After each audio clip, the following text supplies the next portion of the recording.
At a time when the entire world is focused on the war in Gaza and Ukraine, where thousands of innocent people have been killed, something is happening in the Red Sea near the Horn of Africa that could destabilize the entire Middle East and even the entire world.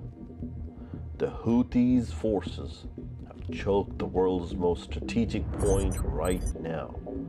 In the last 2 months, 14 container ships have been targeted with missiles and drones, which has completely affected global trade. In response to this aggression, the American and British navies carried out intense bombing on Yemen on January 11th and 12th. In retaliation, on January 16th, the Houthis once again attacked another maritime vessel passing through the Red Sea with a drone, which has made the situation even more tense. On January 18 at approximately 9 p.m., Iranian-backed Houthis launched two anti-ship ballistic missiles at US-owned Greek-operated tanker ship. In fact, when Israel attacked Gaza, the Iran-backed Houthis announced full support for Hamas. But since Yemen is about 1,200 miles away from Gaza, the Houthis could not directly become a part of this war. Therefore, in November 2023, they declared that they would attack every ship passing through the Red Sea near Yemen that is either going to Israel, coming from Israel, flying an Israeli flag, or carrying any Israeli. These attacks will continue until Israel stops attacking Gaza. These attacks have severely disrupted global trade, and the reason for this is the entire Red Sea area is very important for our world. For the global economy to function smoothly, it is essential to have smooth trade, and 80% of our world's trade is conducted via the seas.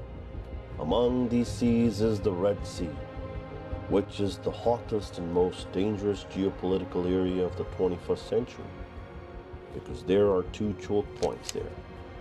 One is the Suez Canal near Egypt, and the other is the Bab el-Mandab Strait near Yemen. This narrow place of 17 miles where sea vessels from the Middle East and Asia enter the Red Sea by crossing the Indian Ocean, then passing through the Suez Canal to emerge into the Mediterranean Sea. From there, they reach Europe and America. So basically, this is the shortest route connecting Asia and the Middle East to Europe, which accommodates 10% of the entire world's trade. 10% of the world's oil and 6% of the natural gas supply pass through this 17-mile choke point. This gas and oil come from the Persian Gulf countries, crossing the Strait of Hormuz. According to 2022 statistics, 20% of Europe's oil imports and 24% of gas imports pass through the Bab el-Mandab Strait. It's not just oil and gas. All of Asia's and Europe trade is also connected to this route. So if the route is blocked for any reason, the global economy could collapse, because there is only one alternative route, which involves crossing the entire African continent, a route used by container ships before the construction of the Suez Canal. However, this route is 4,500 miles longer than the Suez Canal route, which incurs additional fuel costs. This is why, after the Houthis' attacks, these shipping companies are suffering millions of dollars in losses. To date, the Houthis have targeted at least commercial ships with missiles and drones, causing the world's 5 largest container shipping companies to cease operation through the Red Sea. These include Denmark's Maersk Line, France CMA CGM, Germany's Hapag-Lloyd, and Switzerland's MSC. These 5 companies have 50% of the world's shipping capacity. Recently, British Petroleum also announced the cease of this operation through the Red Sea. If a few more companies join this boycott, Europe's oil and gas supply will be in great danger. Similarly, shipping industry has suffered another blow as insurance costs have increased tenfold.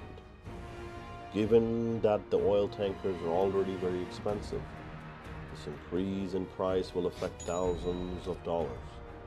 Now, America is trying hard to protect its route and Israeli ships and has appealed to the international community to join in operation against the Yemeni Houthis. However, aside from Britain, no other country has come forward to participate in America's operation against the Houthis. France, Italy, and Spain have outright refused. Egypt, Saudi Arabia, and the UAE are also absent from this operation. China and Russia, which have military bases in Djibouti, have so far remained completely silent. Political differences aside, the neutrality and the weapons are so expensive that they do not justify the cost of small drones. Let me explain with an example. France recently used an R-15 surface-to-air missile to shoot down a Yemeni Shahid drone. Now, this French missile cost $1 million, whereas the Yemeni drone cost only $200. This means using a multi-million missile to destroy a drone worth $200 cannot be justified in any way. On the other hand, if these ships are destroyed, that too represents a loss of millions of dollars. So for the Houthis, it's a win-win situation. The Houthis also possess two other formidable weapons. One is the ballistic missiles with a range of 800 miles that can target anything on the ground within its range. And the other is anti-ship cruise missile with a range of 25 to 500 miles that can very accurately target any ship. Moreover, compared to Western weapons, these ballistic missiles are much cheaper, which is why this conflict has become very complicated. Many countries do not want to become part of it. This blockade will also have a negative impact on Egypt because it earns $10 billion annually from ships passing through the Suez Canal. So when containers take the African route, the Egyptian economy will take a significant blow. Saudi Arabia has remained silent on this matter, although it has been fighting against the Yemeni Houthis since 2015. But recently, Saudi Arabia has changed its approach against Yemen and has also signed peace treaties with the Yemeni leadership. According to some analysts, Saudi Arabia is quite angry with the US because when Yemeni drones attacked Saudi oil pipelines, America's response was not particularly proactive. Therefore, now Saudi Arabia is just observing the situation as a spectator.